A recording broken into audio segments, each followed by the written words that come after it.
Ela expulsou os próprios pais de casa, mas não fazia ideia do segredo que eles escondiam. O som estridente da chaleira no fogão marcava o início de mais uma manhã na casa dos Veloso.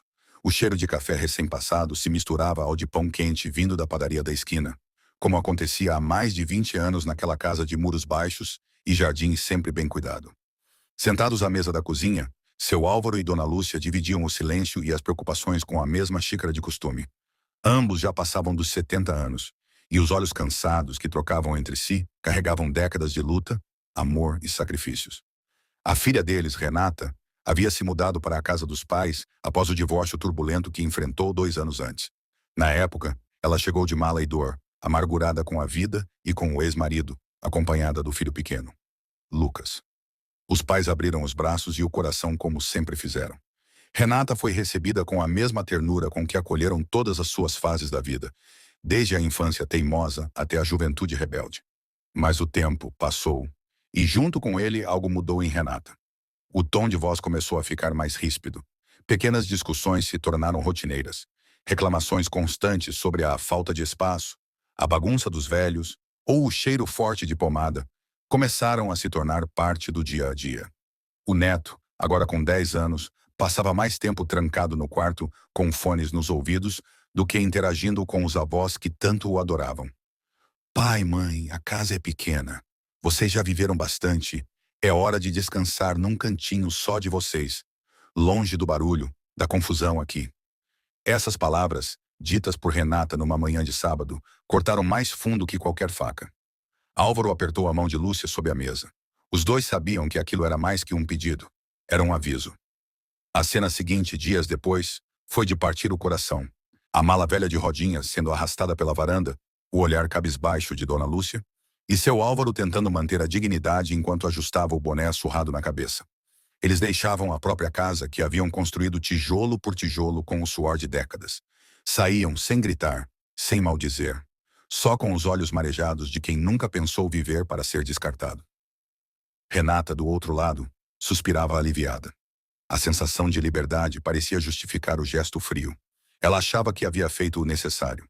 Estava cansada de cuidar dos pais, cansada de dividir a casa, cansada de viver no que chamava de prisão emocional. Os vizinhos, em silêncio, acompanhavam a movimentação. Alguns até comentavam entre cochichos no portão. Como pode? Criaram ela com tanto sacrifício. Mas vai ver, tem motivo, né? Nunca se sabe. A verdade, no entanto, estava apenas começando a vir à tona. Álvaro e Lúcia foram levados para um asilo simples, arranjado com a ajuda de uma antiga amiga da igreja. A adaptação não foi fácil. A comida era sem gosto, o colchão duro, os sons constantes de outros idosos gemendo de dor durante a noite. Mas mesmo ali, longe de tudo o que chamavam de lar, os dois mantinham um semblante firme, sempre juntos, sempre em silêncio. Enquanto isso, Renata passou a reformar a casa. Tirou os quadros antigos da parede, jogou fora as plantas da varanda, pintou os muros, instalou uma nova fechadura. Era como se tentasse apagar qualquer vestígio da presença dos pais. Começou a sair mais, frequentar bares, conhecer novas pessoas. Sentia-se leve, livre. Mas a paz que ela achava que teria não durou muito. Pequenos problemas começaram a surgir. Primeiramente, um estranho envelope que chegou à caixa de correio com o nome de Álvaro impresso. Depois, uma ligação de um advogado desconhecido perguntando por Dona Lúcia. E, por fim, um homem bem vestido que apareceu na porta da casa pedindo para conversar com os proprietários originais do imóvel. Renata ficou confusa. Afinal, o que estava acontecendo? Por que alguém viria atrás de 2 idosos aposentados, agora vivendo num asilo barato e sem qualquer tipo de influência?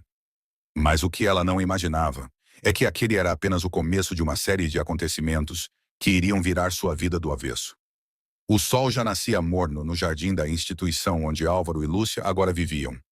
Apesar do ambiente simples e das condições limitadas, os dois se agarravam um ao outro como quem tenta não afundar num mar de esquecimento. Lúcia continuava penteando os cabelos no espelho todas as manhãs, enquanto Álvaro insistia em limpar os próprios sapatos com uma escova velha. Dignidade era o que lhes restava, e talvez a única coisa que ninguém ainda havia conseguido tirar. Mas algo inquietava Álvaro desde a noite anterior. O tal envelope que ele sabia que havia sido enviado. Ele não tinha contado nada para Lúcia. Ela já sofria demais. Ele preferia poupar o coração dela, que vinha falhando com mais frequência nos últimos meses. Apenas a enfermeira Fátima, a única pessoa que se mostrava realmente interessada na história do casal, ele contou parte da verdade.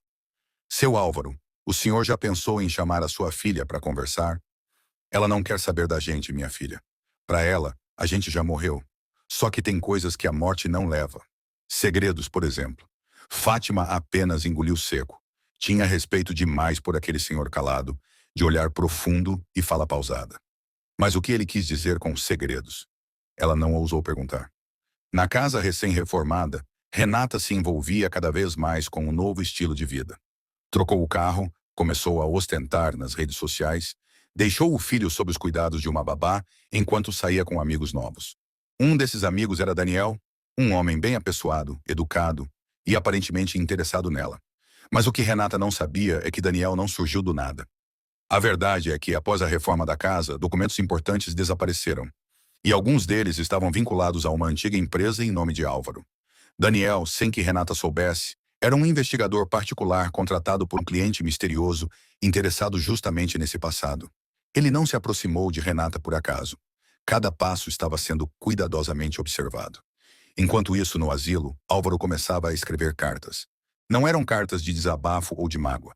Eram instruções, informações meticulosas, datas, registros bancários, lugares específicos onde algo havia sido escondido há muito tempo. E ele confiava essas cartas a Fátima, que prometera guardá-las em segredo.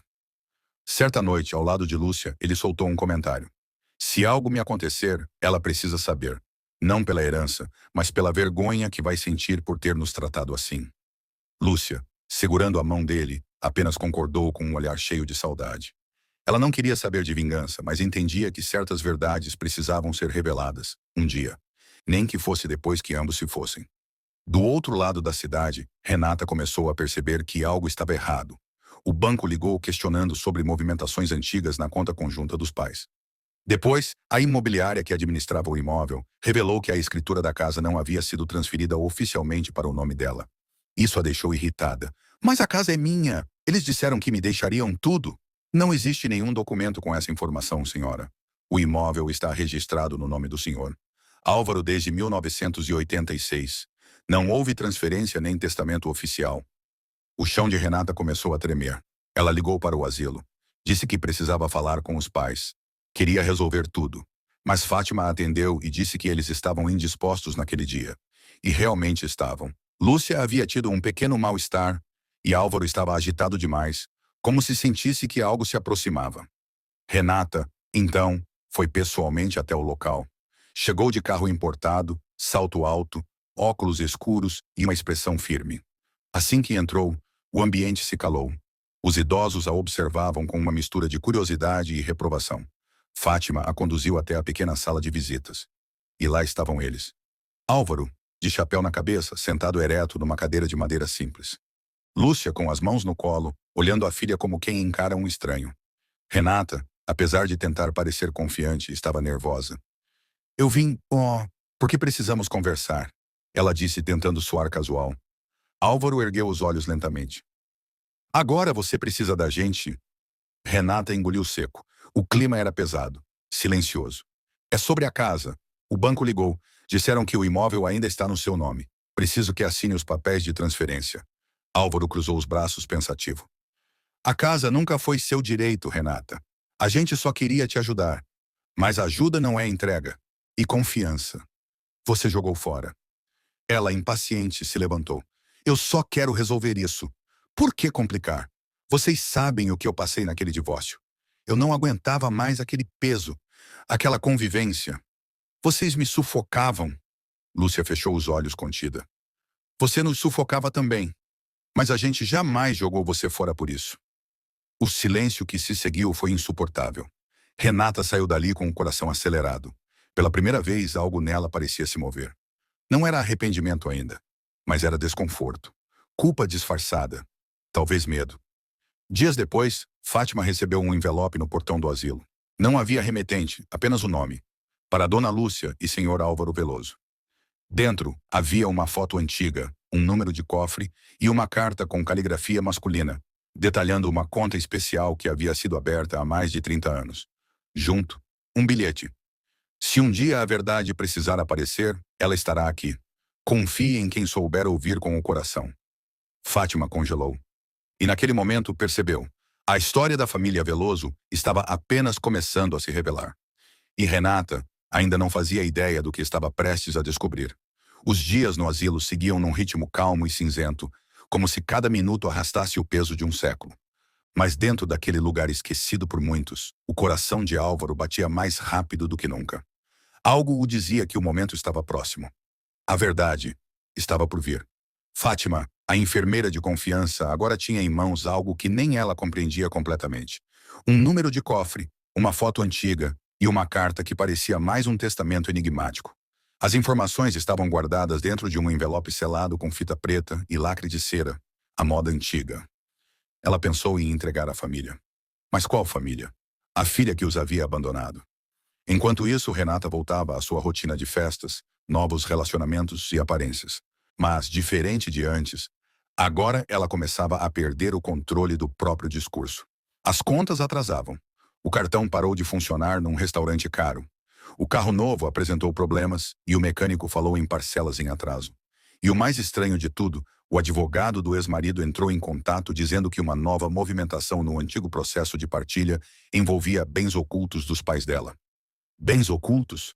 Isso é impossível. Meus pais nunca tiveram nada. Mas ela se enganava. Daniel, o homem com quem ela vinha se envolvendo, agora mostrava sinais de frieza. Já não era mais tão carinhoso. E numa conversa suspeita pelo telefone, ela ouviu sem querer ele mencionar o nome do pai dela, seguido das palavras valores esquecidos, propriedade paralela e conta internacional. Renata ficou em choque. A partir daquele momento, começou a investigar. Ela vasculhou os armários da antiga casa, os fundos do quintal, o velho porão que ainda resistia à reforma.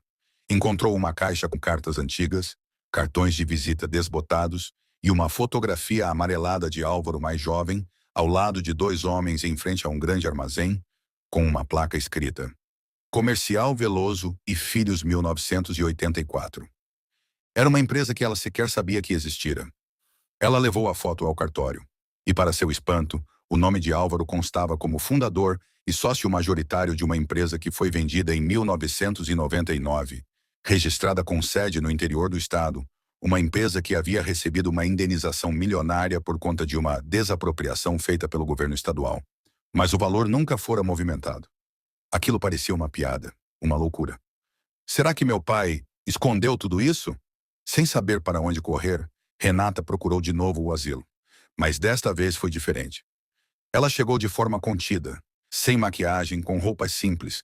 Não havia mais altivez no olhar. Pela primeira vez em muito tempo, parecia humana. Fátima, mesmo desconfiada, permitiu que ela visse os pais. Álvaro estava no jardim, sentado ao lado de Lúcia. O tempo tinha sido cruel com eles, mas os olhos de ambos ainda carregavam firmeza. Renata se aproximou sem saber exatamente o que dizer. Ficou em pé por alguns segundos em silêncio, depois se abaixou devagar e falou quase num sussurro. Eu sei que errei, e não vim pedir nada. Só quero entender. Por quê? Vocês nunca me contaram. Álvaro, que mal havia falado com a filha desde o dia em que foi expulso, a encarou por alguns segundos. Depois respondeu. Você nunca quis saber da nossa história, Renata. Queria só o que lhe era conveniente. E agora que sente falta, quer respostas. Mas nem sempre as respostas vêm quando a gente decide procurar. Renata respirou fundo. Seus olhos marejavam. É verdade. Eu fui egoísta. Achei que estava me libertando, mas acabei me perdendo. Agora, eu só queria ter de volta o tempo que perdi com vocês. Lúcia tocou o braço do marido, pedindo que ele a ajudasse a levantar. Com dificuldade, os dois ficaram de pé e abraçaram a filha. Foi o primeiro abraço em muito tempo. E naquele momento, nenhuma palavra foi dita. Apenas o barulho do vento e o canto distante de um sabiá. Naquela noite, Álvaro entregou a Fátima uma nova carta, selada, mais robusta, e disse: Guarde e entregue a ela. Quando for a hora, ainda não é agora. Renata saiu de lá diferente, não completamente transformada, não ainda, mas com algo novo queimando no peito. Dúvida, arrependimento, talvez até gratidão. O reencontro havia plantado uma semente. No entanto, do lado de fora, Daniel observava tudo de longe. Ele sabia que alguma coisa estava para acontecer. Mas o que ele ignorava era que Álvaro também já o tinha identificado. Dias depois, uma notificação chegou à porta da casa de Renata. um documento oficial com carimbo do Ministério Público, acompanhado uma convocação para comparecer a uma audiência sobre a herança não declarada da família Veloso. Renata tremeu. Na carta lia-se: referente a processo de ativos bloqueados ligados ao nome de Álvaro Silveira Veloso. Requer-se a presença de herdeiros diretos para esclarecimentos sobre saldo de origem internacional depositado sob forma de ativo especial em cofre bancário, vinculado ao Código de Propriedade Confidencial, arquivado sob processo civil número. Pela primeira vez, ela sentia que não tinha ideia do que viria a seguir. Mas uma coisa era certa. O que seus pais guardavam não era apenas um segredo. Era um legado. E ela estava prestes a descobrir que quando se despreza quem nos deu tudo, pode-se perder muito mais do que se imagina. A sala de audiência do Fórum Central estava fria e silenciosa. Os bancos de madeira ocupados por rostos ansiosos, advogados de terno escuro e duas figuras que destoavam completamente daquele ambiente formal. Álvaro e Lúcia, sentados lado a lado, as mãos entrelaçadas como sempre estiveram ao longo de uma vida inteira. À frente, Renata, com uma pasta nos braços, tentava conter o nervosismo. Ela estava prestes a ouvir algo que mudaria tudo. Do outro lado da sala, surgiu um homem alto, grisalho, com uma voz firme e serena. Era o procurador responsável pelo processo de recuperação de ativos esquecidos, junto de um representante do Banco Central. Estamos aqui para esclarecer o destino de uma quantia significativa depositada em nome do senhor Álvaro Silveira Veloso, vinculada a uma indenização feita no ano de 1999, por conta da desapropriação de uma empresa rural desativada.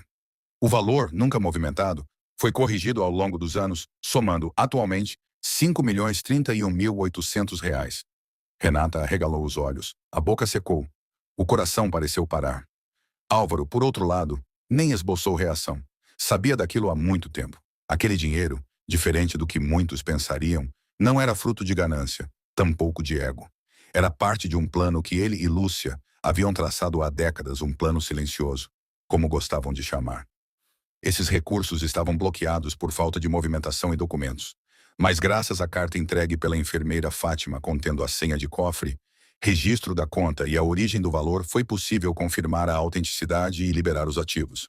Prosseguiu o procurador. O juiz então perguntou a Álvaro: o senhor pretende destinar esses valores à sua filha, senhora Renata Veloso? Álvaro respirou fundo. Lúcia apertou sua mão.